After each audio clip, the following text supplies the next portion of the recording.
साथियों नमस्कार, मैं प्रयाग न्यूज़ के लिए सूरज कुकरेती और आज कारगिल दिवस है और झंडा चौक,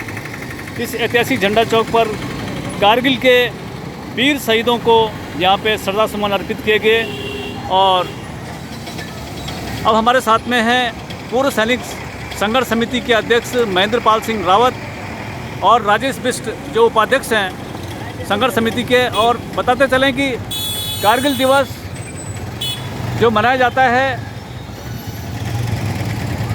हिमालय की ऊंची पहाड़ियां जो भारतीय सीमा से लगी हुई हैं, वहां पर पाकिस्तानियों ने जब घुसपैठ करी थी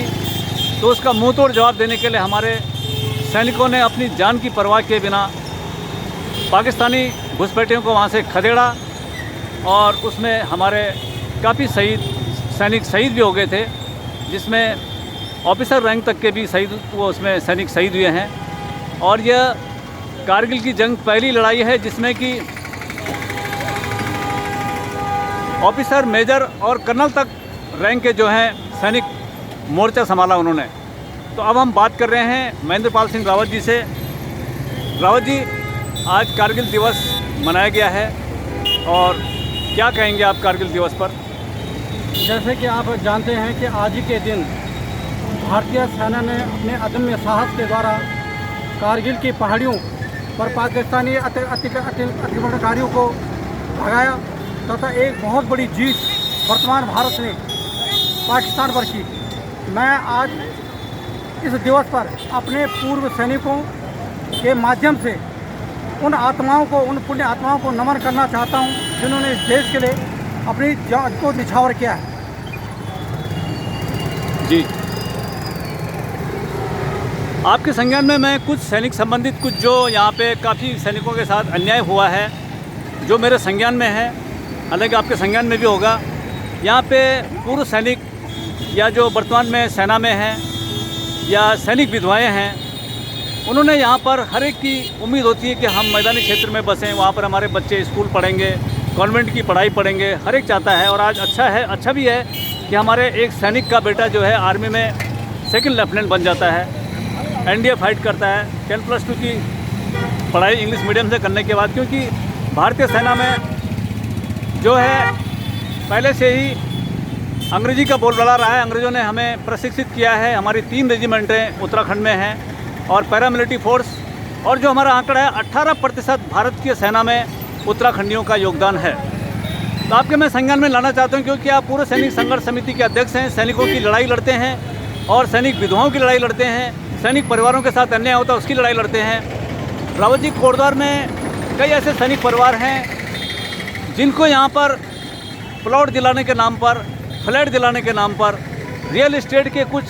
अपराधियों ने कुछ ठगी का बहुत बड़ा शिकार हुए हैं, जो कि आज भी बेचारे कोतवाली और तहसील के चक्कर लगाते हैं। सैनिक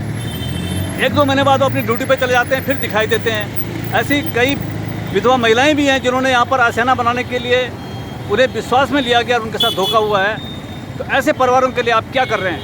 मैं आज आपके चैनल के माध्यम से ऐसे परिवारों को के साथ हमारी अपनी संवेदनाएं हैं, हमारा उनके साथ अपना एक संबंध है। मैं शासन प्रशासन के माध्यम से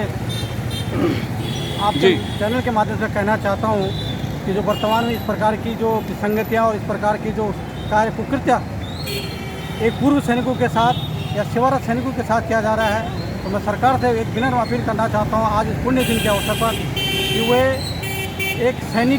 पूर्व सैनिक की समस्याओं को जो राजस्व के माध्यम से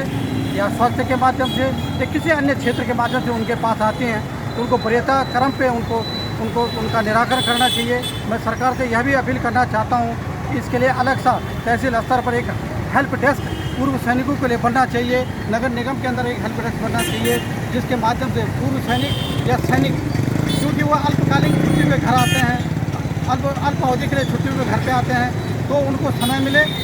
और सरकार उनकी मांगों पे जो उनकी समस्याएं हैं उनको तत्काल निस्तारण करे। यही हमारे वर्तमान भारत में, अगर हम खुशहाली चाहते हैं, यही हमारे वर्तमान भारत के लिए एक शुभ संकेत होगा। ये थे हमारे साथ महेंद्र पाल सिंह रावत और उन्होंने अपने साफ शब्दों में कहा कि हम ऐसे जिन परिवारों के साथ अन्याय हुआ है, चाहे किसी के द्वारा भी हुआ है,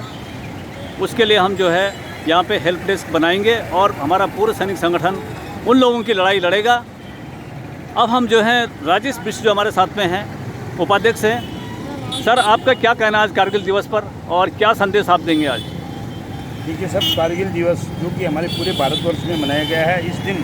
हमने कारगिल पर पताका फहराया था और हमारे जो जवान, वीर जवान वहाँ पर शहीद हुए थे, उस के उपलक्ष्य में आज का दिवस हमारे विजय दिवस के रूप में मनाते हैं। इसी क्रम में हमारे पूर्व सैनिक संघर्ष समिति कोटद्वार ने आज धर्मशाला से और झंडा चौक तक कैंडल मार्च निकाला। साथ ही साथ धर्मशाला में हमने एक श्रद्धांजलि सभा आयोजित करी और कुछ वीर नारियां जो कारगिल शहीद हुए थे उनके परिवारजनों को हमारे अध्यक्ष महोदय ने उनको अंगवस्त्र सम्मान के तौर पे उनको दिए। और मैं यही कहना चाहता हूँ देशवासियों को कि आप भी जब भी जिसको मौका मिले शहीद दिवस को शहीद के तौर पर मनाएं और पूरे देश के ऊपर देश के प्रति, कारगिल शहीदों के प्रति पूरे देशवासियों को गर्व होना चाहिए।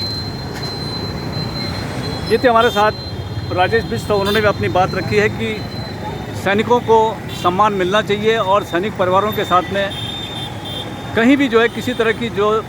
गलत घटनाएं होती हैं उसके लिए इन्होंने अपना एक संदेश भी दिया है कि ऐसे सैनिक परिवार हमारे जो पूर्व सैनिक संघर्ष समिति के अध्यक्ष हैं महेंद्रपाल सिंह रावत और हमसे सीधे भी संपर्क कर सकते हैं ताकि हम उनके उन समस्याओं का समाधान शासन प्रशासन स्तर से कर सकें। धन्यवाद सर आपका हमारे साथ जुड़ने के लिए। प्रयाग न्यूज़ आपका स्वागत करता है और प्रयाग न्यूज़ तमाम लोगों से यही उम्मीद करता है कि सैनिक परिवार और पूर्व सैनिकों के साथ जो किसी भी तरह की ज्यादतियाँ कोटद्वार में या कहीं भी हो रही हैं उसके लिए इंसाफपरस्त लोगों को आगे आना चाहिए और उपजिलाधिकारी जो एसएसपी हैं, डीएम हैं, उन्हें भी इसमें संज्ञान लेना चाहिए कि इस तरह की घटनाएं नहीं होनी चाहिए। जिस तरह से कोटद्वार में बहुत से सैनिक परिवार, बहुत से पूर्व सैनिक यहाँ पर जो है कई बार हम उन्हें बहुत ही बुरी स्थिति में देखते हैं, पैसा लगाने के बाद भी उन्हें प्लॉट नहीं मिला है, मकान नहीं मिला है। तो इस तरह की घटनाओं को रोकने के लिए पूर्व सैनिक संगठन जो संघर्ष समिति है उन्होंने आश्वस्त किया कि हम इस लड़ाई को भी लड़ेंगे और सैनिकों को इंसाफ दिलाएंगे।